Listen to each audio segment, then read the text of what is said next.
안녕하세요. 오늘은 나무아미타불 관세음보살에 대해 한국사의 관점에서 알아보도록 하겠습니다.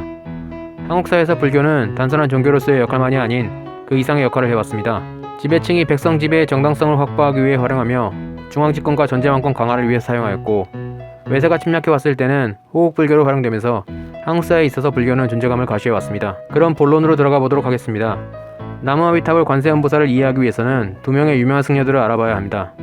바로 해골물로 유명한 원효대사와 의상입니다. 원효대사와 의상 모두 신라 중기 사람들이고 교종승려였지만 원효대사는 육도풍이고 의상은 진골 출신이란 차이가 있습니다. 먼저 교종이란 경전이나 교리 등을 통한 배움으로 깨우침을 찾는 것으로서, 다들 공부를 해보셔서 아시겠지만 공부는 한다고 바로 효과가 나타나는 것이 아닌 하루하루가 쌓여 그 효과가 나타나는 것처럼, 교종은 경전과 교리 등을 통한 배움이 쌓여야만 깨달음을 얻을 수 있다라는 점진적 깨달음을 주장합니다. 그렇기에 보수적 성격을 가지고 있으며 당시 경전은 한자로 쓰여 있었기에 글을 안다는 것 자체가 왕실이나 귀족 지배층의 특권이었기에 교종은 지배층을 대변합니다. 본격적으로 원효에 대해 알아보도록 하겠습니다.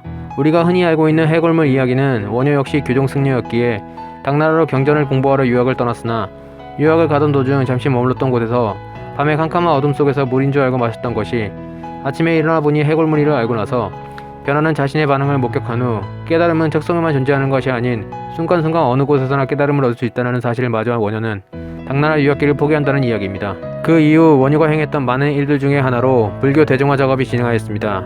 아까 말했던 것처럼 불교를 안다라 함은 일단 한자를 알고 그를 통해 경전을 읽을 수 있는 사람만 가능했습니다.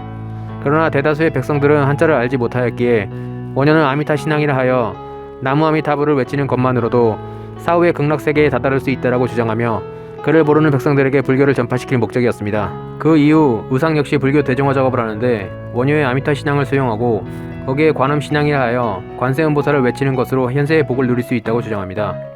결과적으로 원효의 나무아미타불과 자신의 관세음보살이 합쳐져 우리가 오늘날 누구나 한 번쯤은 들어본 나무아미타불 관세음보살이 만들어졌고, 쉽게 풀이해보자면 현세의 복을 누르시고 사후의 극락에 가길 바란다는 뜻으로 인간 본연의 마음을 잘 파악해 만든 불교 대중화 작업의 일원이었다고 보여집니다. 그 이유는 오늘날 살고 있는 우리가 아직도 흔하게 쓰고 있고, 제가 생각해봐도 당시 백성들이 글을 읽지 못하여 경전을 읽지 못한다 하더라도 피부로 불교의 존재가 어떤 것인지 느꼈을 백성들 입장에선 나무아미타불 관세음보살만 외치면 불교 경전을 읽지 않아도 구원받고 깨달음을 얻을 수 있다고 한다면 이것을 마다할 이유가 없어 보입니다.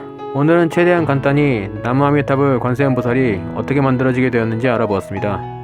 저는 불교 신자는 아니나 여러분에게 좋은 마음을 담아 읊어보겠습니다. 나무아미타불 관세음보살.